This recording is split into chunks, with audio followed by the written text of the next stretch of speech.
Go, go, Wolfie Rangers! Your favorite sage cat's back, eager to go on the adventure of a lifetime. We're traveling into one of my all-time favorite Power Rangers seasons to uncover the best tales it ever told. We're in the Lost Galaxy. Power Rangers Lost Galaxy may not be a flawless show, but it's undoubtedly one of my personal favorite entries in this wicked saga. Oh sure, we have such gold classics like RPM, Time Force, Dino Thunder, and In Space, but this season's an underrated banger up there with all those gems. Fresh off the success of the smash hit Power Rangers In Space, Lost Galaxy was a bold attempt to carry on the legacy of the Rangers, despite the Zordon era effectively coming to an end. Yet, while the cash still flowed, In Space's awesomeness recharged fan love and life in the series once more, leading to the creation of Lost Galaxy, which oddly had more space exploration than In Space. Irony!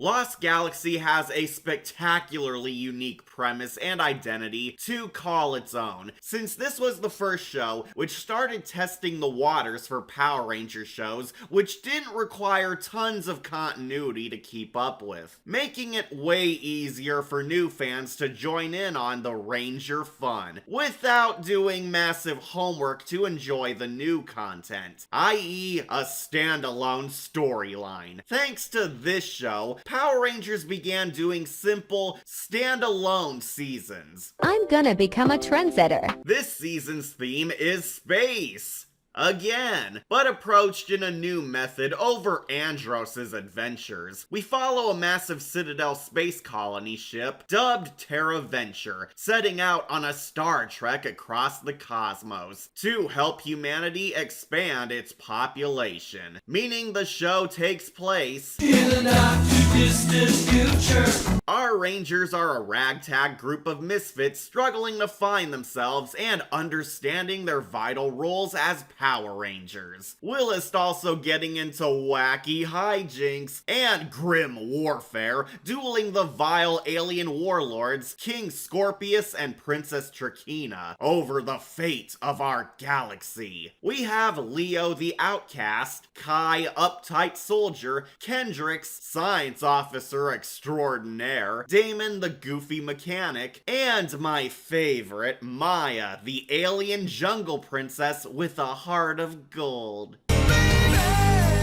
Plus some various arc villains, sidekicks, and mystery characters on the side. Like everything Ranger, it's campy, bombastic, and basically a live-action shonen anime, but pure amusement, full of capital imagination. What made the show awesome is that it escalated the great elements In Space initially started, pushing them even further than before. Shockingly, this era had tons of dark moments, deep character development, mature storytelling, turned Power Rangers into a space opera, focused more on compelling story arcs over basic monsters of the week, upgraded the basic formula of the franchise into an emotional journey about bettering yourself, and even had the guts to portray death on the show more frequently. Not only did the typical expendable goons die, but named characters were also at risk of getting killed. Some would go so far as to say that Lost Galaxy is the #1 darkest Power Ranger show to this day. We all took a risk when we became Power Rangers. She knew that. I wish I could stay and help.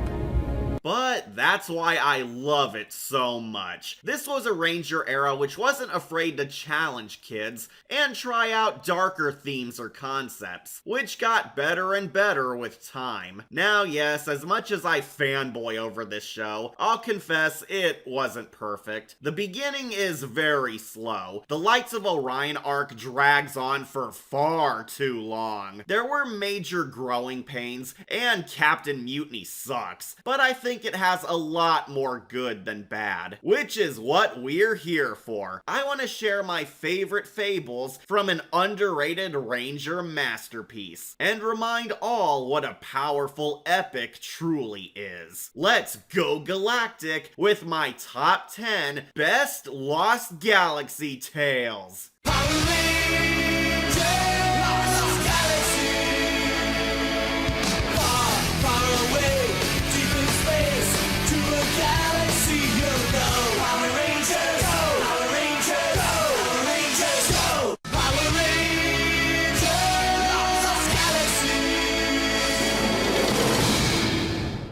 Hey, come on! We Pink Rangers have to stick together, right?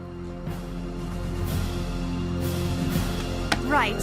Starting out on a soft one, right? The power of pink is not merely a good Lost Galaxy tale. It's one of the most iconic stories in this whole franchise. Why? Because this episode did the unthinkable. They actually kill off a Power Ranger. After the greatest crossover before Infinity War existed, the Space Rangers and Galaxy Rangers managed to defeat their ultimate challenge, an evil ranger team known as the Psycho Rangers. Unbeknownst to our heroes, a single Psycho survived, Psycho Pink. Deviant and Traquina attempt to rebuild her for revenge against those pesky power fools. But Pinky breaks free and goes on a personal vendetta against the two Pink Rangers, managing to uncover a magic sword which can make her grow more powerful every time the blade strikes an enemy, using it on her arch foes to gain their energy, evolving Psycho Pink into a Super Saiyan god every time she harms the Pink Babes, meaning Zordon was right. Too much pink energy is dangerous. And this simple villain scheme ends up energizing into a big pink prob as the Psycho grows unstoppable. It's big,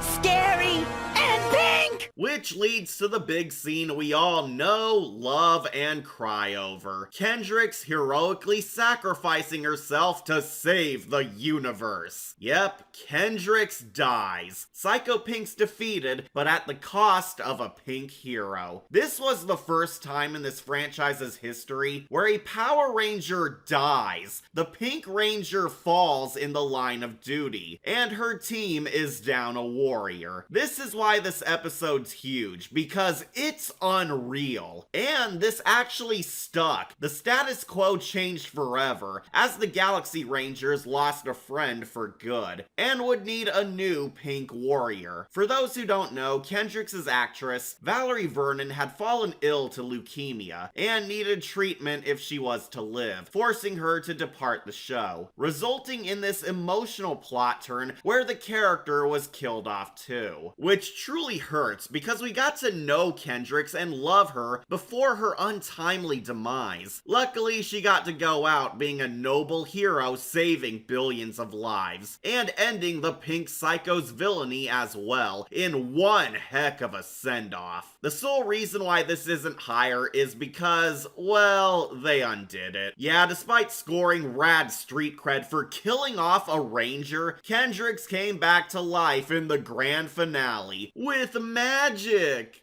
Bullshit! A cheap cop-out, but it doesn't make this event any less eventful. The Power of Pink's a solid tale in this series and saga, because it had the spine to kill off a fan-favorite character like Kendrix on what many saw as a silly kid show, treating her demise as tragic, serious, and maturely as possible. Exactly why it's still gold. A slick story reminding us all how much energy the Pink really holds. We'll never forget what happened here. Good luck, you guys.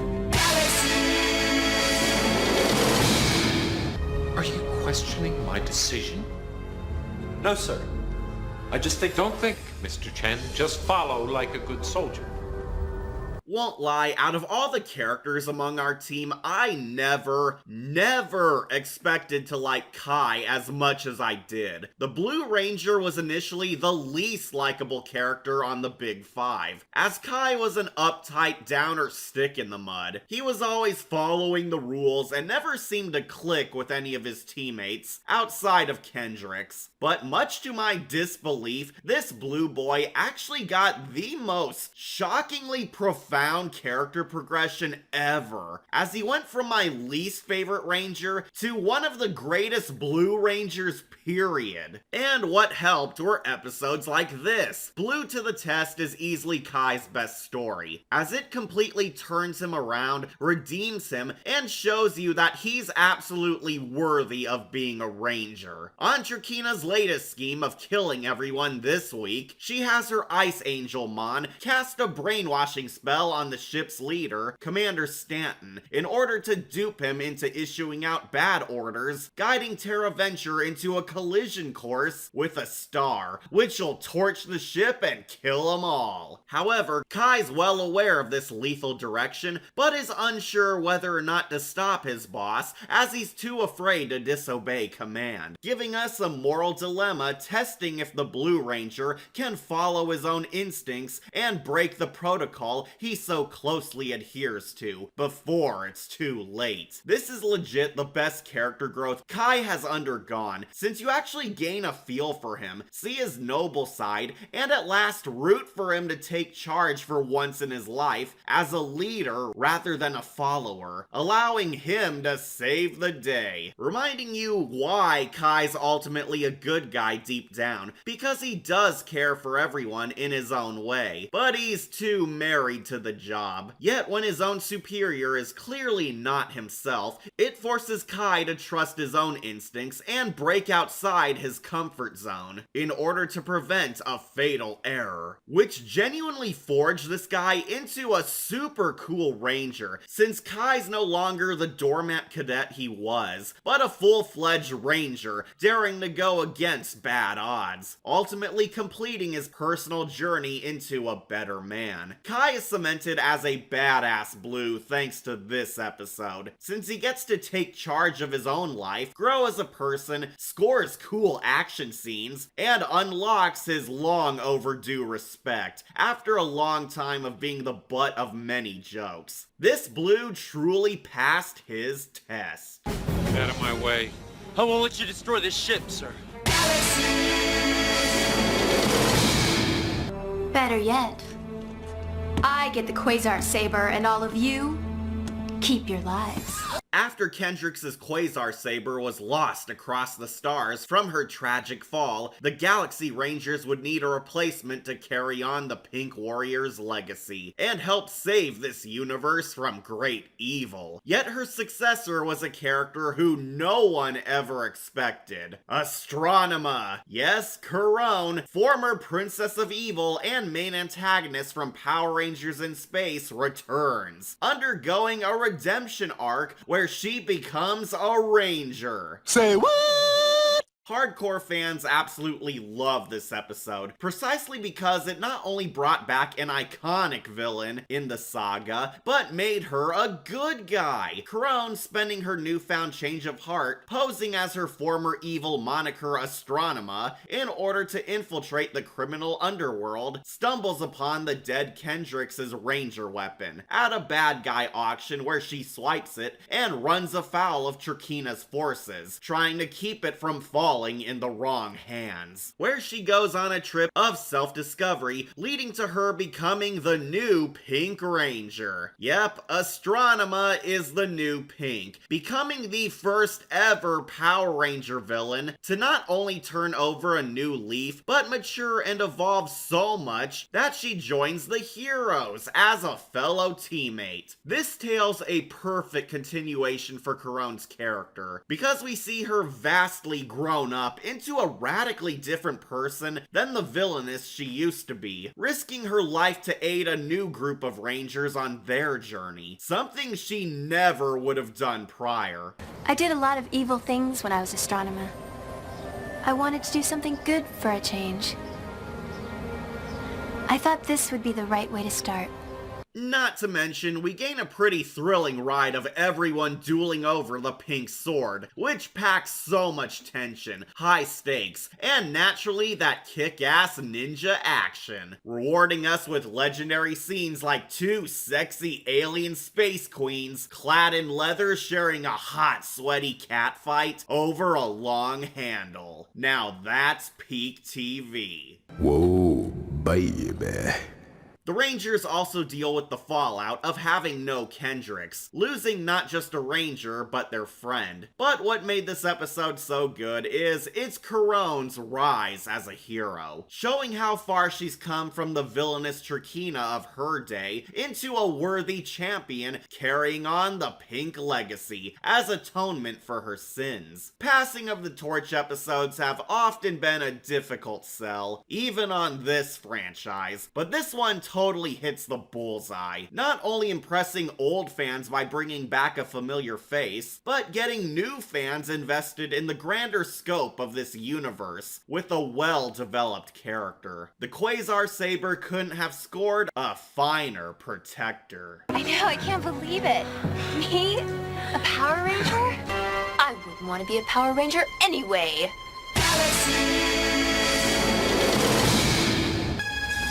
Who did this to my father? Your father was destroyed by one of your most hated enemies. It was the Red Ranger. Then he will pay. All of the Rangers will pay.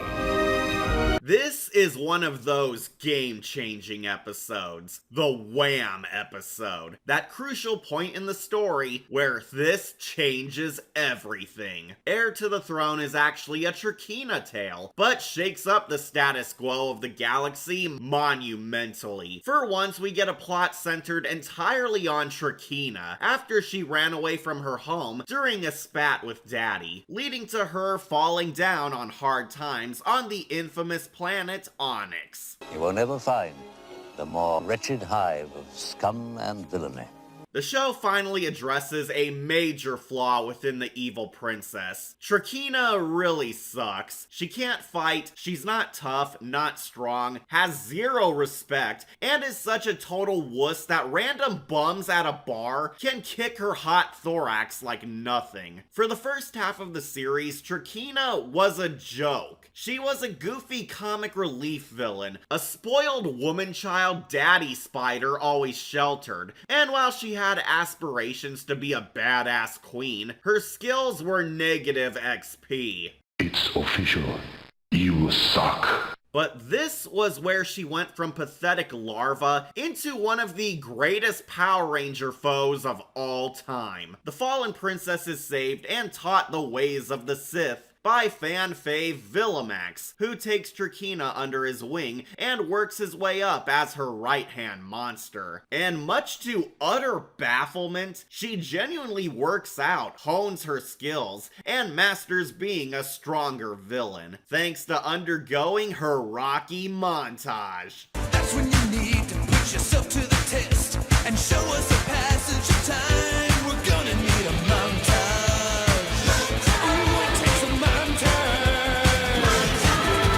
All of a sudden, this doofy joke character who ran the risk of being Divatox 2 Blow ended up becoming a Zed galactic warlord. Nobody expected this girl, who is basically a glorified background character, slacking off on the side of her scarier daddy bug, would adapt into the most lethal threat the Rangers ever faced. And this was the tale which started her rise. But not only that, the story really shifts gears here too. Treacherous Starscream Deviant makes his power play against everyone. Scorpius actually springs into action. The main villain roster's cemented here. Villamax and Deviant become key players. And to top it all off, the Rangers kill King Scorpius. The man spider who we all thought was the main big bad actually dies. Leo kills Scorpius, but we get a tragic emotional send-off where he makes peace with his daughter one last time, ending with Traquina getting set up as the true main villain. With the powers I pass on to you, Traquina, the universe will be yours. Be a powerful ruler. my suit. Sweet Zordon, this was huge. This wasn't just your typical Power Rangers slice of life adventure. This was when the show truly showcased itself as a grand scale epic, full of characters who did affect the plot. Lost Galaxy finally forged its own identity as a Ranger arc here, by simply taking some big risks, all of which pay off. I've always defended that this show had the best cast, and episodes like these are a definitive testament to that. They not only have tidal wave sized twists sent our way, but it made Shrekina go from a clown into a fan fave. Heir to the Throne is just one example of how to perfectly nail a dark turn. Come in, said the spider to the flies.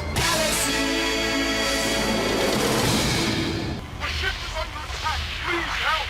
Is anybody out there? Please help us! We are under attack! Speaking of dark turns, it'd be a crime not to praise this terror. The rescue mission's amazingly one of, if not the, scariest episode of Power Rangers. How can anyone make a spooky story in a saga with spandex-wearing space ninjas, dueling stuntmen in doofy kaiju suits? Well, miraculously, this episode found a way, by making a full-blown Aliens homage. Yep, the Power Rangers did a tribute to Aliens, mixed with a little bit of Predator and The Thing to spice up those nightmares.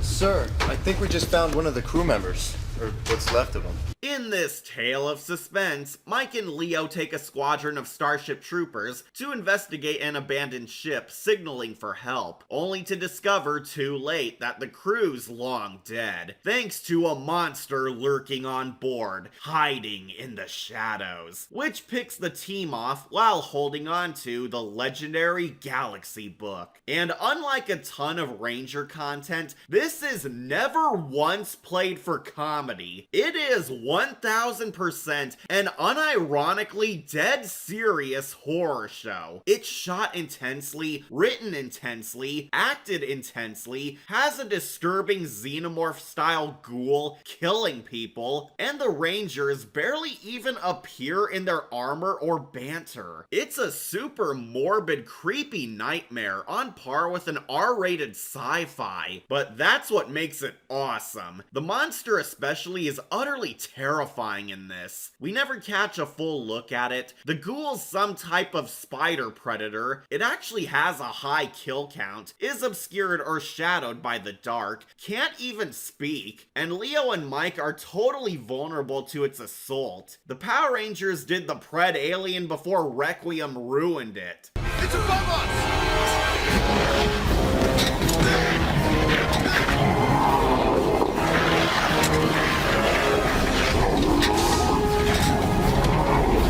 Easily an underrated villain, and he doesn't even turn kaiju size. Thanks, Spider-Man. Everybody gets one. While the Rangers are present, we don't get too many scenes of them morphed. Damon and Maya never talk, and they don't even save the day with their toy arsenal until the last few minutes. Heck, there's also no Sentai footage in this. All original film. It's quite impressive, since the tale's so tense and uneasy that you'll be at the edge of your seat over a Power Ranger plot. As a horror fan and a Ranger, I love it, since it felt like something on par with Alien Isolation at times. The rescue mission's a fantastic fright, reminding you that space contains bizarre cosmic horrors that even the mighty morphers can't comprehend. If anyone doubts Lost Galaxy's quality, then this is the terror that'll web you up.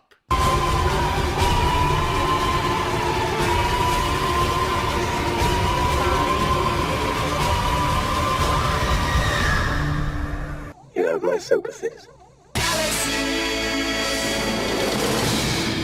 Scorpius is within my reach. I'll crush him once and for all. You know you can't have a Best Power Ranger anything without mentioning this guy. The Magna Defender is an incredible 6th Ranger, a wicked highlight from this season, but this was the episode that won him a place in this saga's history. Introduced as a mysterious anti-hero and a rare morally gray Ranger, the Magna Defender had a terrific arc where he slowly but surely grew from a lone wolf into a reluctant ally towards the Galactic Guardians. We got to know more and more about him with each passing episode, during the infamous Lights of Orion arc. But I believe it's unanimous that this is his triumph. A long time ago, in a galaxy far, far lost, the Magna Defender used to be a noble knight who fought for a noble cause, sought only justice in a bleak verse, and tried being a good single dad on the side. However, he lost his way after the death of his son. Scorpius slayed the junior Defender right in front of him and destroyed his home world, resulting in MD going from a just He-Man into more of a Power Ranger Punisher, killing and wrecking his way towards his vengeance against the Insectoid Empire to avenge young Zika. But as you can guess, the knight in shining armor lost his shine, until after several encounters with the Rangers, he earned his redemption day. He said it! He said it! Requiring fuel for the Scorpion Stinger, Scorpius and Trakina invade TerraVenture to swipe some gas, where Magna Defender takes his chance to finally kill his archenemy, but at the cost of all the innocents aboard their battlefield. It's here where his character arc at last reaches its peak. The Rangers are able to finally get through to him and make him realize that he still has time to be the hero he once was. In spite of all the bad blood between them, him using Mike's life force to resurrect himself, and losing faith in life, our 6th warrior sees the error of his ways, has an emotional vision where he imagines what his son would think of him now, and in the ultimate Chad moment ever, sacrifices himself in order to save all the lives of TerraVenture and atone for his misdeeds. Corazon, stop! This is where we part, old friend. I must do this mission alone.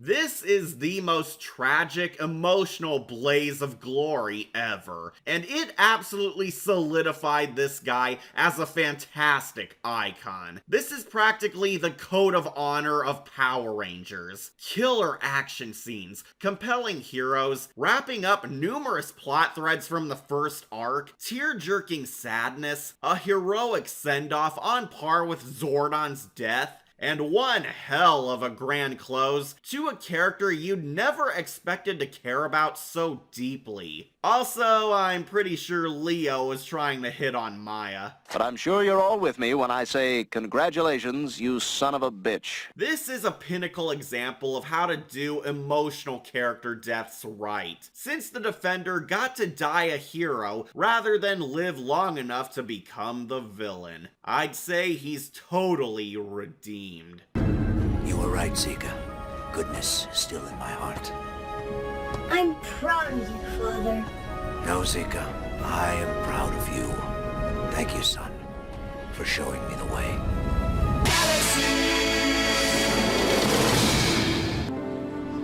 I don't know how, but someday I'm going back there.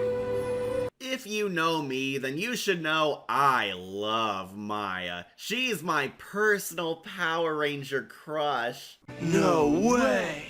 So naturally, we had to include one of her many great spotlight episodes here, with Memories of Miranoi being one of her golds. The Yellow Ranger is so fascinating, because not only does she have a sunny heart and an enchanting allure, but she's also an alien who lost her home planet. This is finally the first episode to address that, oh yeah, Maya's lonely, and very heartbroken over failing to save Miranoi. Our jungle princess has always been fun personified and hid her emotional pain for a large chunk of the series to act tough. Yet she finally gets to open herself up again here when Maya's childhood BFF Chandra miraculously returns alive and well on the colony. However, Kendrick starts to feel jealous of the second jungle girl, leading to a friendship fallout between the three, only making matters worse when we learn that there may be more to Chandra than meets the eye. Like Blue to the Test, this is 100% a character-heavy episode, but a favorite of mine since more of Maya is always great. We do genuinely gain a much better understanding of the Yellow Ranger after she's been out of focus for so long. Maya's so ecstatic to reunite with her bestie that she fails to pick up on the red flags that Chandra seems different. Yes, as you can expect, the new jungle resident is in cahoots with the villains, and is using her friendship to swipe the galaxy book, leading to a dramatic battle of trust between the Lady Warriors. You think Chandra tried to steal the book? Yeah, she could be working for Trakina. Chandra is my best friend. She would never do anything like that. I think you're just jealous of our friendship. Drama! I enjoy the test of faith in friends, especially because they're vital between teams like the Rangers. Maya's so desperate to feel happy again that she doesn't want to believe her own best friend's evil, but undergoes a trial where she has to accept the harsh truth and learn who's actually a loyal friend or not. A tad basic of a Lost Galaxy tale, but it truly shows you why Maya's such a cool yellow. Plus, evil Chandra is a rather ruthless villain of the week, preying upon a sad soul's loneliness, assaulting guards in the dark, and even getting super close to taking the Ranger manual away. And being Power Rangers, there's some sweet action. This is why I love this series, rewarding us two sexy jungle babes in fur bikinis, partaking in a savage cat fight over our universe. Now that's peak TV. Whoa, mama. Though it helps that the Yellow Ranger is on her A game in this, Maya undergoes some much needed development and reminds you why she's a worthy Ranger in her own right, struggling to do the right thing and trusting who are true friends being large obstacles. Dramatic twists, a deep dive into a fun character, delightful action, and a rather touching moral on how you should find good friends in the right places. Memories of Miranoi sticks out in memory. Also, yes, Maya's hotter than Trini. I see you have the Power Rangers right where you want them. And now who's the most beautiful girl in the universe? You are! I've taken every grain of beauty from Terra Venture. I make no apologies. Stolen Beauty's one of the funniest comedy episodes I've ever seen. Yeah, I know it's dumb, but Power Rangers knows how to morph silly antics into a fun type of dumb. For those unaware of this comedic masterpiece, we follow Trakina, who, I kid you not, uses her Monster of the Week to steal all the beauty off of every woman in space so she can use it to make herself the fairest lady in all the land. Yes, seriously, that is the actual plot, and I love it. This was clearly back when Trakina was a vain alpha bitch who only cared about her looks, since her evil methods would grow more sophisticated after dramas like these. Yet the show has a quadro blast with it. The princess is at her most petty in this, which is all kinds of joy. But what made this crazy awesome is Amy Miller's femme fatale tude. We get to see human Trakina, and Miller flaunts it like a dark queen. Amy gets to truly show off all her talents. Trakina actually can act. She's hilarious, bratty, insecure, mischievous, can charm men, is lethal as a villainess, goes from vain mean girl to lethal assassin in a blink, and surprisingly has solid comedic timing. You are the most beautiful, as well as a lot of other girls on Terra Venture, of course.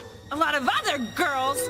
Episodes about petty girl villains are so amusing because seeing our favorite bad bug on such a ridiculous scheme like this is over the top fun. We actually have a superhero story where the villainess wants to make herself hotter and use her looks to destroy. How can you not love this? Traquina doesn't just stop at purging the competition, but uses her looks to seduce the male rangers, and even nearly succeeds at breaking them apart. There's amazingly some dead serious moments peppered here too. Tracy nearly poisons Mike, harms Perfect Ten's Maya and Kendricks, as well as every female on the colony, and even causes a rift among the boys.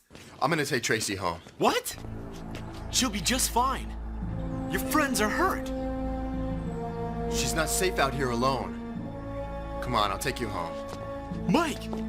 So much better than Turbo. The boys also get a chance to shine, saving the day by resisting her shallow power, proving that there's more beneath a skin-deep surface. But the MVP is, of course, Amy Miller, who not only got to appear outside of that edgy bug armor, but had a ball being this alpha bitch vamp, owning all her scenes. Nobody can forget her.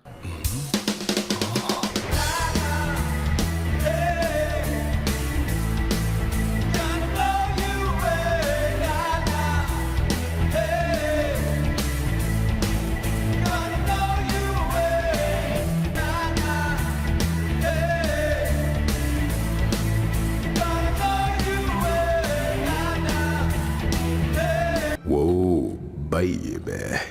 Now that's peak TV. A laugh out loud funny episode with beautiful women, but also a very strong moral, warning boys to not be fooled by a pretty face, as you'd never know who's ugly on the inside. You're hot, Tracy, but you're not Vipra hot. But you drank it. You're right, I did. After I switched them. Oh, I'm melting! There's only one way to stop this ship, and that's to stop me! This is it. The grand finale. End of the Odyssey. It's no secret how Power Ranger finales are what make or break a Ranger show, as they pour in so much money, effort, time, and a huge need to wrap up their storyline in a satisfying way. And I'm happy to say Lost Galaxy goes out with a bang. Talk about a thrilling conclusion to such a deranged journey. Lost Galaxy definitely had its misses and low points, but it undeniably reinforced the tradition of epic final battles in our saga. TerraVenture has finally found its official home, but what seems like a dream spirals into a nightmare once the insectoids swoop in to exterminate those humans once and for all. Everything the show established comes to its climax here. The writing's dramatic, raw emotion, the scope of the final stand peaks, characters grow for the better and the worst. Plot threads are all tied up, devastating action all around, every character gets their time to shine. Traquina's at her most deadly, Leo suffers his harshest duel, and even characters we all know and grew to love are unsafe from dying. You taught me to fight too well, it seems. You've learned nothing.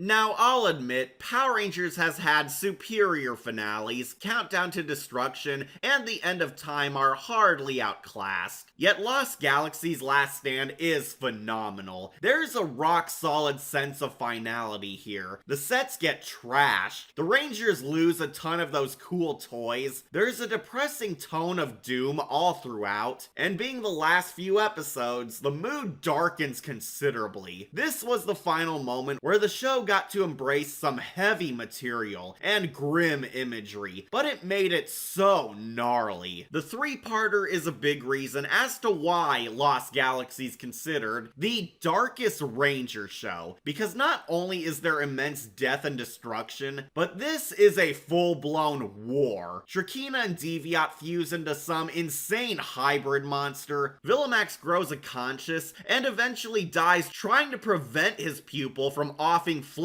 refugees. The Rangers struggle big time, Astro Megaship, an iconic set since In Space is blown to smithereens, and the villain even forces her army to be suicide bombers. Yes, for reals, we have suicide bombers on Power Rangers. The Stingwingers pull a Taliban by blowing up everything on the Terra Venture ship, which includes the death of 2 Megazords. I'm hardcore now!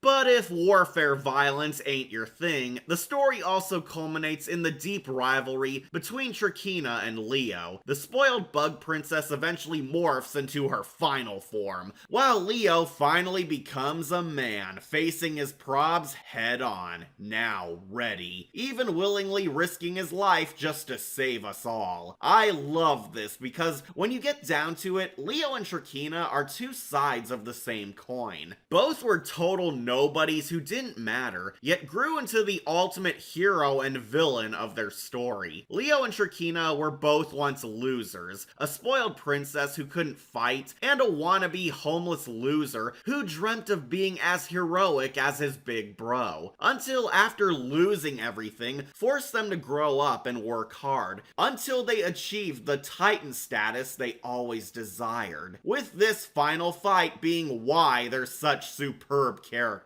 Because it was earned. It's so awe-inspiring how Leo, this washed-up loser who got his butt whooped by bums on the street, is now tough enough to face the most deadly alien warlord over the fate of our galaxy. It's too dangerous! What's it gonna be? This! Fire! Such a man. I'd follow him to hell and back, I would. Journey's End is a terrific conclusion to a terrific series, packing a very mythical hero's legend vibe worthy of the brand Power Ranger. Seeing our heroes earn their happy ending, enduring the darkest hardships of any Ranger, and that final fireworks celebration always brings a tear to my eye, because it's perfect. Alas, there is another, though this is an end out of this world. There's victory in here. Before we reach number 1, here's a few honorary mentions.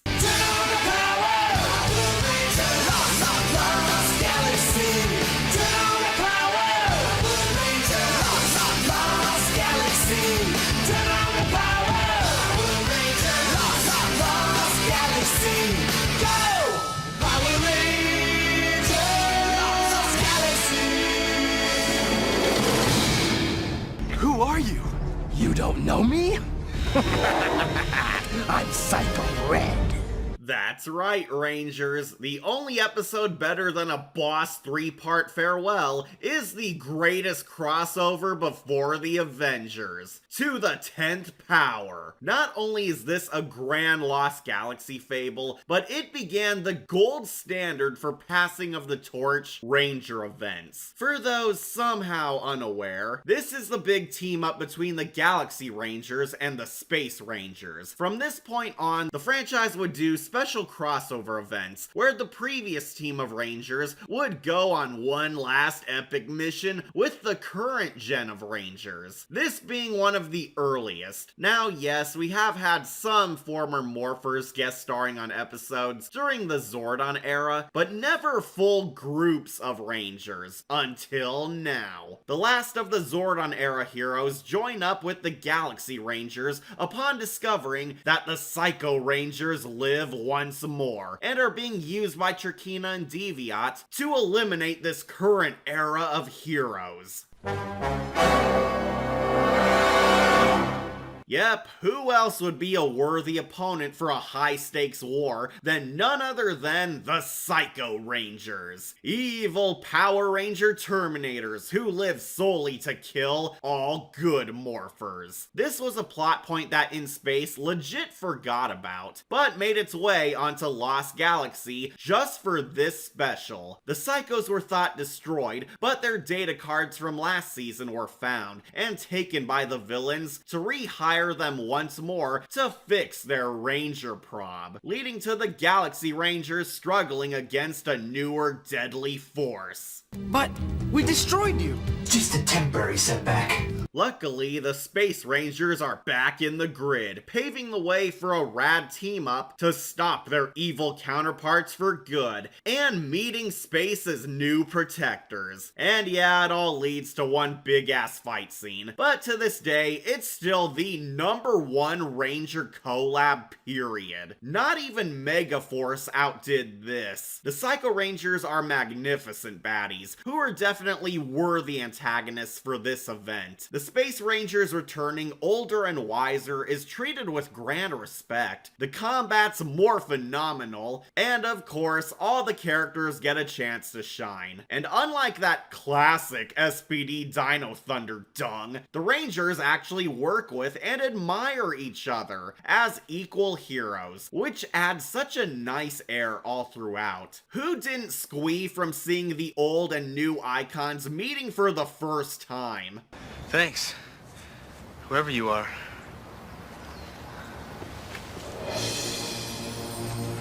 You're welcome. You're Andros. The Red Ranger. Now, give me a lock of your hair. I'm totally gonna smell it every night.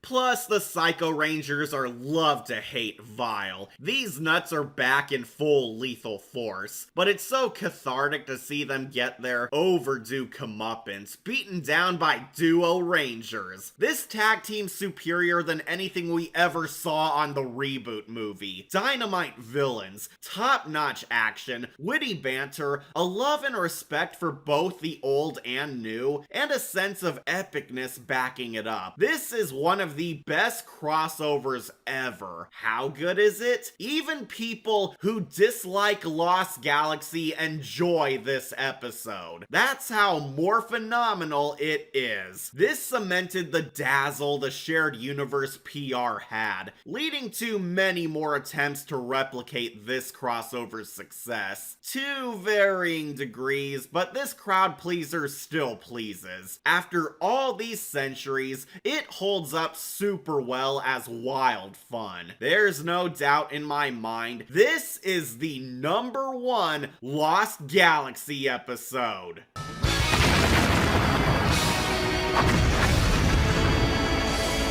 And so completes my list. What do you think? Love it? Hate it? Team Lendrix, Team Leah, or Team Triquino? What are your top 10 galactic epics? I'm your host, Catastrophe, and I need to catch my ride. Yeah, I got my Quasar. Power Rangers!